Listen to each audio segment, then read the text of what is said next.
Dexter and the man. Dexter trotted down the street. Meow, he said to the lady, holding the giant shopping bag filled with treasures. He rubbed it against her leg, but she just walked away. Soon Dexter arrived at a bus stop. Staying away from the enormous city transit bus, he found a boy. When Dexter moseyed up to him, the boy reached out his hand to scratch his ears. Dexter began to purr. He wanted to let the boy know he was scratching in just the right place. Then Dexter heard, "Joseph, don't touch that strange cat. He might scratch you." The boy left suddenly when the lady tugged on his hand and pulled him away from Dexter. When the boy left, Dexter saw a large door leading to a store that opened several times as people walked through it.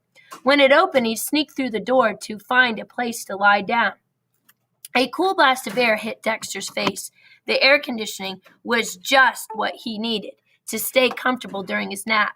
Finding an out-of-the-way corner, Dexter curled up in a ball on the floor and closed his eyes. It wasn't long before he heard scat, scat. Dexter had been impolitely woken from his nap as a broom pushed him toward the door. He ran back out into the street to escape the rude person with the broom. By this time, Dexter was famished. He had not eaten since yesterday, and food was hard to come by in the streets. Staying close to the buildings, Dexter made his way toward the hot dog stand. Sometimes he was lucky enough to find a sausage that had been dropped to the sidewalk, but he knew he had to stay clear of the hot dog vendor.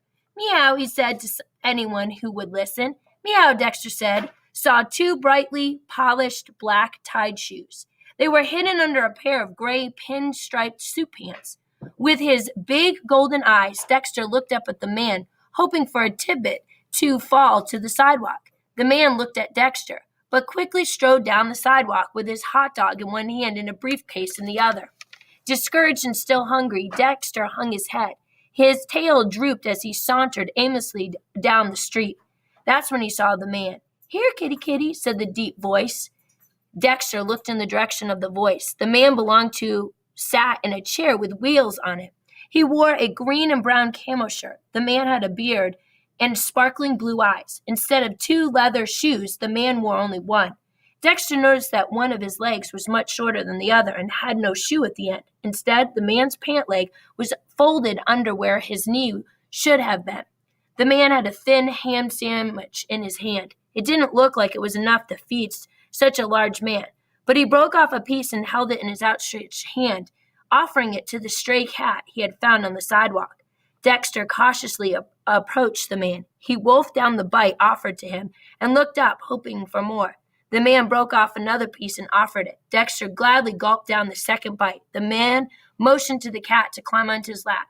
Somehow, Dexter knew it would be safe. He climbed onto the man's lap and found a comfortable spot. The man scratched behind Dexter's ears, and Dexter began to purr. Then he felt himself rolling down the street.